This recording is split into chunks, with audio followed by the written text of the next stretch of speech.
On episode 415 of Nintendo Switchcraft, Bad Blizzard. Nintendo Live is back on, and some cool indie games. Those stories and more on this episode of Nintendo Switchcraft. Hello, this is Crazy Legs from Billings, Montana, and you are listening to Nintendo Switchcraft.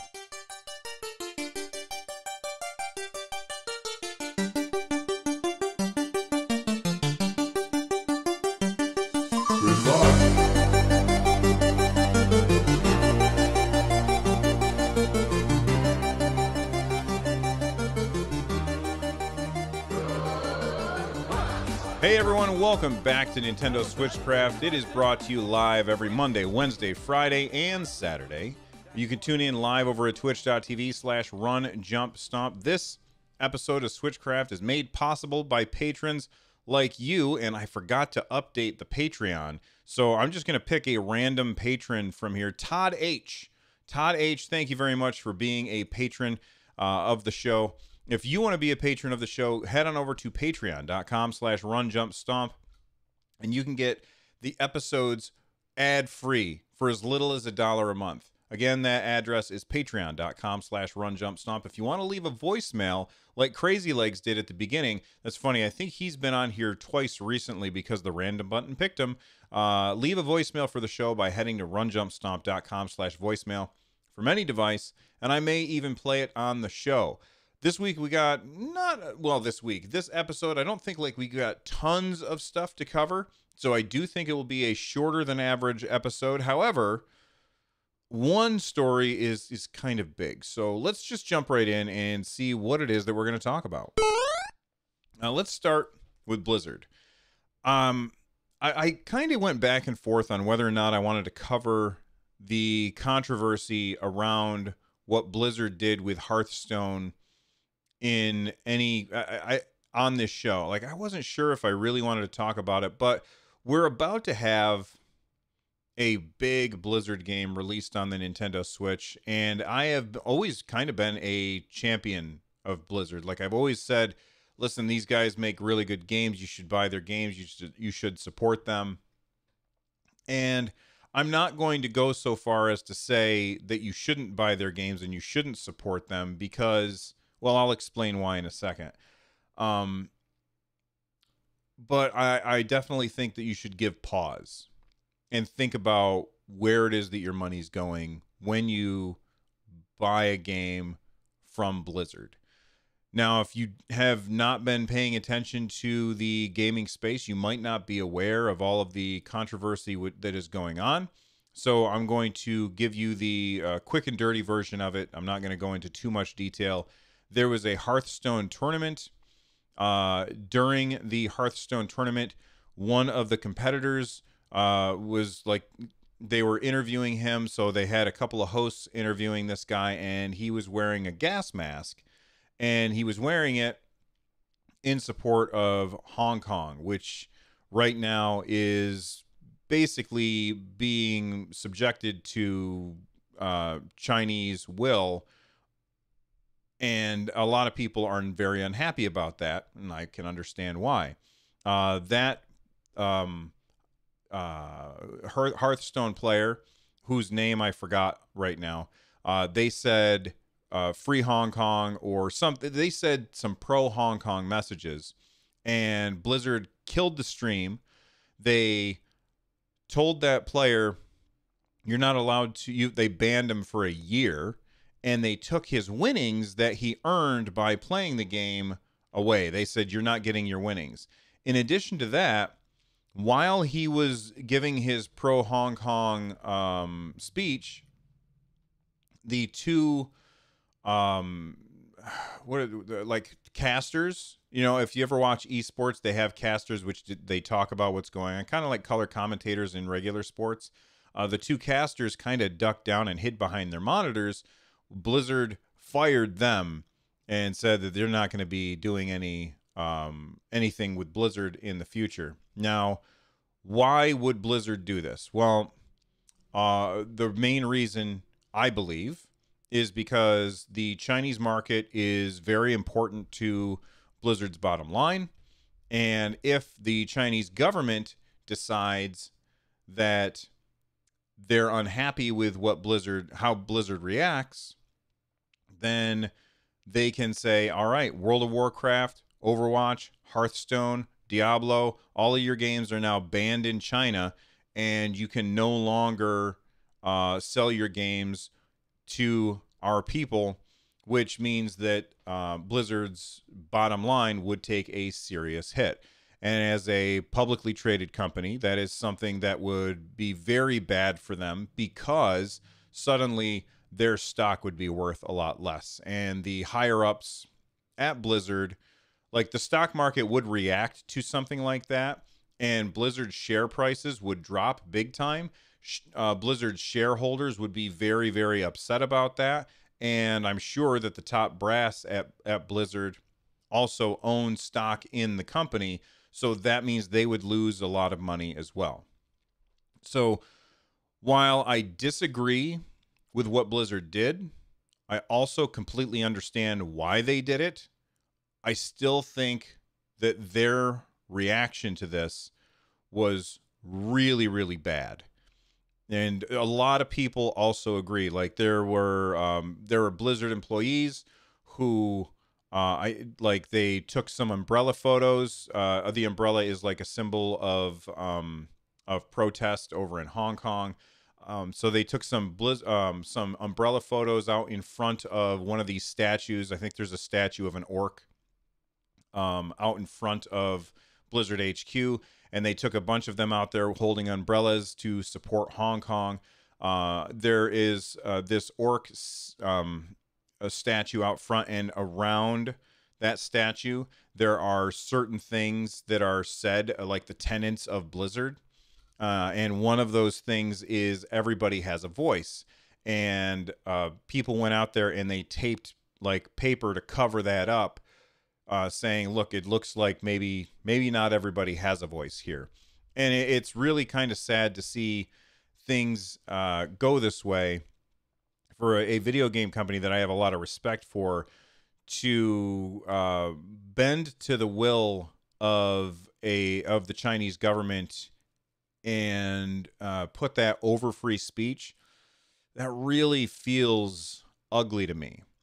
And there's a lot of people out there who are like, I'm going to cancel this, I'm going to cancel that, I'm going to do everything I can to try and hurt Blizzard financially because I don't support what they're doing. And to those people, I say, that's fine. That's totally fine. You are within your rights to do that.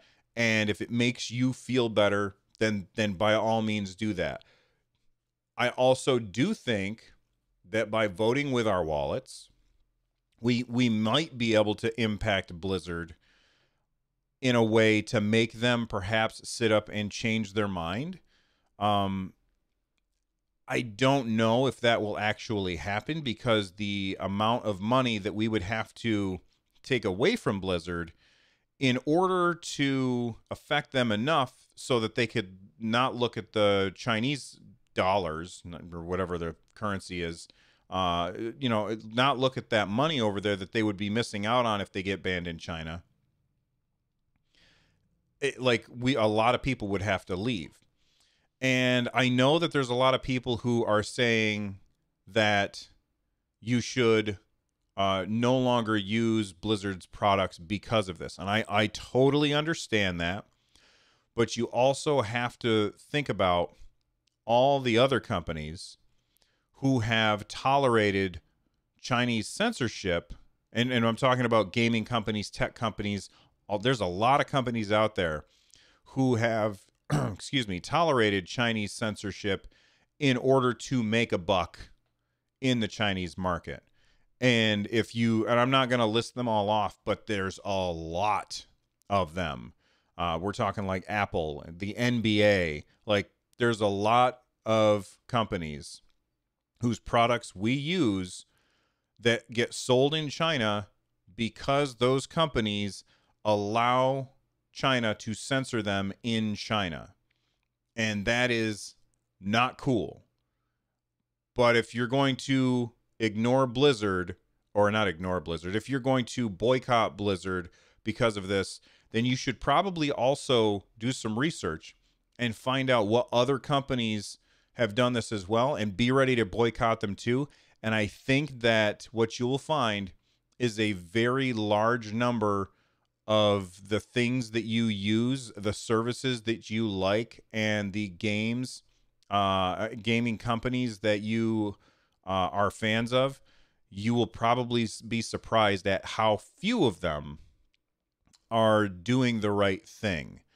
One company who is doing the right thing, and it's kind of funny to hear that, is Epic Games. Epic Games, who has, I believe, who is owned by Tencent, which is a Chinese company, has a 40% stake in Epic Games, and it's not enough to control anything. It's still a private company, so they can say we're just going to do whatever we want, and screw you if you don't like our decision. But Tencent owns a 40% stake in Epic Games, and Epic Games said, we're not going to do that kind of thing. People who play our games, if they want to say whatever they want, then they can say whatever they want, which is the difference between being a private company and a public company. Because if they tick off the Chinese market, then guess what? Two things are going to happen. First off, they won't be able to sell their games in China. Will that lose them a lot of money? Yes, but their stock price can't take a nosedive, costing a bunch of stockholders a bunch of money because of that. The second thing that could happen is Tencent could say, all right, well, guess what? We don't want to invest in your company anymore, so therefore, we're not going to be sending you any more money. And in which case, I'm sure Epic Games is not hurting for people who want to invest in Epic Games. I mean, they're making money hand over fist. So I don't think that that's really going to be an issue. Then you look at a company like Blizzard, who, by the way, Tencent also has a stake in Blizzard, but it's only a 5% stake. So I know that there's a lot of people who are like, oh, look, Tencent is making Blizzard do this. I don't think that's the problem. I think the real issue is that Blizzard is saying our stock price will crash if we get kicked out of China. And that's why they're doing it. Again, I am not supporting what Blizzard did. I think what Blizzard did is categorically wrong. However, I understand why they did it. I still think it's wrong. I disagree with it. If I were in charge, I would not have made the same decision that they did. At least I would like to think that I wouldn't make that same decision. But at the end of the day, they have to do what's right for themselves. And I don't know if the guilt that's on their conscience is going to outweigh the money that will escape their pocketbooks at the end of the day. That's a tough decision to make. It really is. And it's simple when it's not your wallet. Right now, it's not my wallet. So I can say I wouldn't have done what Blizzard did. But everybody else can make their own decision. And that's a decision you're going to have to make, because Overwatch is about to come to the Nintendo Switch. And you have to make a decision. Am I going to support this company who has done something which I find offensive by giving them money? Yes, by not buying Overwatch, you will be sending a message, but it also will be hurting a lot of people who work at Blizzard who were not involved in that decision either. So I don't think it's as easy as saying boycott Blizzard. That being said, holy cow, they've got BlizzCon coming real soon. And I think the best thing that people can do is, if you're going to BlizzCon, bring a sign. Bring a sign that says Free Hong Kong and see what happens. I would love it if everybody was at BlizzCon protesting for Hong Kong. And I hate to get political on here. I absolutely hate to get political on this show. But I don't think freedom of speech is really a political thing. I think that's a human right, and it should be enjoyed by everyone, no matter where you live. So I know that there's a bunch of people who are probably just hearing me talk about this stuff. They're like, Bill, I don't want to hear about this on my video game show. I understand, but it is related to Nintendo in the idea that we've got a big Blizzard game coming to Nintendo Switch very soon. So anyway, that's it for this. Let's hear from a sponsor. When we get back, I've got a couple of quick stories to talk about. Stick around. So that's the new Super Nintendo Entertainment System. What about it? They say it has 16-bit technology, whatever that means. Oh, I see. What else do they say? That it has 3D graphics and digital stereo sound, and that Super Mario World is included. Okay, we'll get it for them. All right, we are back, and let's lighten things up. Let's lighten things up a lot. Demon X Machina just added PvP multiplayer, and that's really interesting to me. Now, this is a free update that has come out, and this is a tweet from Nintendo of America. It came out on yesterday, this tweet. It says, I'm trying to hit the right button. A free update is now available for Demon X Machina that adds PvP multiplayer. There's much more on the way, so be sure to check out what's coming in future updates. So you've kind of got an update roadmap attached to this. Let me open that up. October 10th, we got the PvP mode. Early November 2019, they have an update called Collaboration, a specially themed outer content. I'm not sure what outer content means. As somebody who hasn't played very much of this game, I don't really know what that means because I didn't buy this game. It's something that I'm going to be interested in picking up maybe next year. Then late November 2019, they have additional missions, new co-op missions, new bosses, weapons, and armor. And then December 2019, they're also adding more additional missions, more co-op missions with new rules, new weapons and armor, and other features being considered for December 2019. I think that this is really cool. Look, this is a game that had a really, really bad first look. Everybody who played that demo, okay, let me rephrase. Not everybody, but many people who played that demo said it's a show. You know, it's not good. And for me, I agreed. I didn't like it. I thought it was bad. It was not fun. It was slow. It was really, really plotting. And it just was not a very fun game. However, I heard that everything that they've done since then has improved it. I played the second demo that came out, and I didn't play much of it. I played, I think, 3 missions. And the 3 missions that I played were vast improvement over the original. But when it came out, there was just too much stuff in the way for me to really jump in on this game and really enjoy it. So I decided to wait. But I love that they are continuing to update this game. And I can't wait to see. I would love to hear, for those of you that have this update, I would love to hear what the PvP is like. If it's really, really good, that is very interesting to me. I also want to hear how the co-op is. It's not much, like there's so much other stuff that people are talking about with Link's Awakening and Untitled Goose Game and all this other stuff. Like nobody is talking about Demon X Machina. And I think that's a shame. And I'm guilty of it too, because I wasn't as interested in that as I was everything else. So I do want to hear about it. And if there's anybody out there who's playing that game, make sure you let me know. And, you know, something else that you can do is if you're watching this on YouTube, hit that like button, hit the subscribe button, and click that bell. It really does help us on YouTube. All right. Nintendo Live. I told you recently that Nintendo Live was possibly going to be canceled due to Super Typhoon Hagibis. I don't know if I pronounced that right. But apparently it is not. It is going to proceed as scheduled.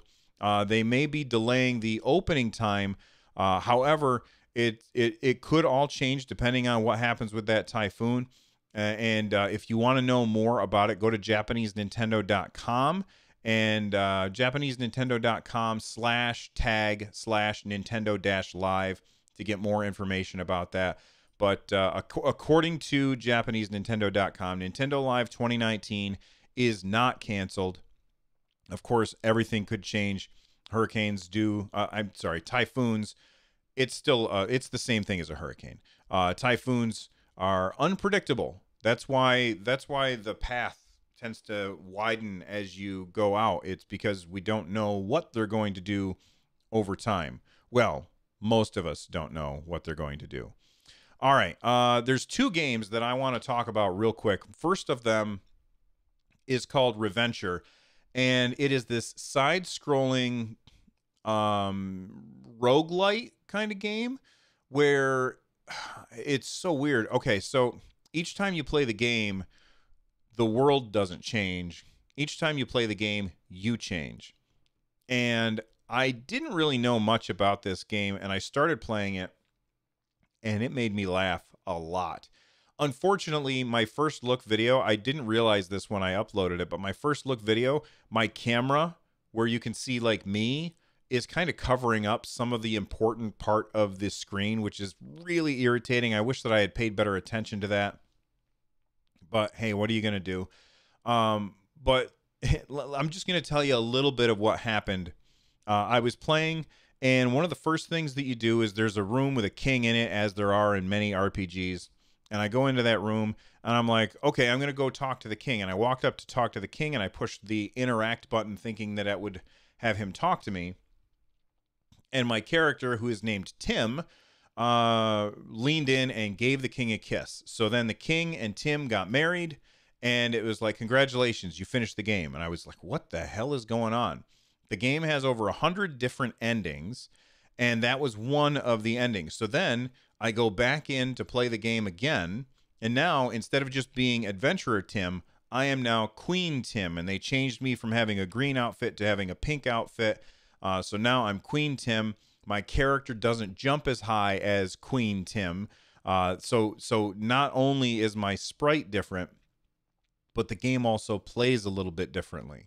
So then the king's like, go get a sword. So I went and I found a sword, and I come back, and I was like, I have the sword, and I thought, what happens if I kiss him again? So I went over, I pushed the interact button, and I stabbed the king and killed him.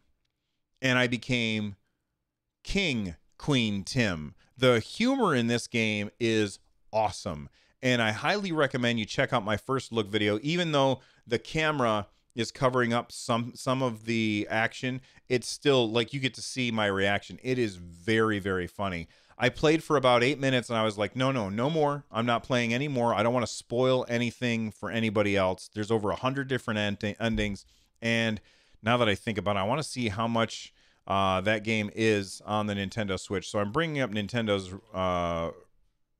eShop website right now, which, by the way, if you didn't know, you just go to Nintendo.com in your browser, and then you can type in the name of a game. Unless you're in Canada, you can't do that for some reason. But you type in the name of a game, and you can buy that game straight from the website, and it will be installed on your Switch when you get home if you are signed in. But the game is $10. It's really good. It's really funny. The controls are decent. The jumping feels a little bit floaty, which I don't like, but it's definitely this is a game you play for the humor, not for anything else. But well, I'm sure that there's other reasons to play it. But I like the graphic style. Overall, I think that Reventure looks really, really great. Another game, that I played recently is Valfaris. Valfaris, I have to put in my age verification. Just a second. There we go. So Valfaris is a side-scrolling Metroidvania-style game. They describe it as after mysteriously vanishing from galactic charts, the fortress of Valfaris has suddenly reappeared in the orbit of a dying sun. Therion, a fearless and proud son of Valfaris, returns to his home to uncover the truth of its doomed fate to challenge the arcane evil at its very, very heart. And it's got a really fantastic art style. I love the way that this game looks. Very 16-bit, but even more than 16-bit. It's very, very bloody game. Keep that in mind. You've got a sword, you've got a gun, and it is really interesting. I've only played about 15 minutes so far. I really do like the soundtrack. It's got a very heavy metal sounding soundtrack, and I love the art style. There's a lot of decisions about this game that I really like from what I've played so far. If you want to know more about it, you can check out my first look over at my YouTube channel, youtube.com/runjumpstomp, and you can also see my Reventure first look there as well. But those two games look really, really cool. All right. That's it for today's show. I was going to talk about the Nintendo download, but we all already know the games that are coming this week. It's The Witcher 3 Wild Hunt is October 15th. Overwatch is October 15th. Little Town Hero is October 16th. Killer Queen Black is today. I did not get a review copy of that yet, but I emailed them this morning and they said maybe. So hopefully, fingers crossed, I'll be able to talk about Killer Queen Black. That being said, let's wrap up the show. If you want to become a part of the community, join us over at runjumpstomp.com/Discord. You can also watch the show live at twitch.tv/runjumpstomp. If you want to get a hold of me, email runjumpstomp@gmail.com or at Twitter on Twitter at runjumpstomp. And I usually save up all the feedback that you guys give me and talk about it on the Saturday episode. This show is part of the Giant Size Team Up Network. If you want to check out the other shows on the network, go to gstu.net. And if you want to know more about ways that you can support the show, go to runjumpstomp.com/thank you. The music you're hearing right now is Carnaria, Star Fox remix by Noteblock. Thank you all for hanging out with me. You could have been anywhere, and you decided to hang out with me. You're fantastic. I'll see you next time. Bye-bye.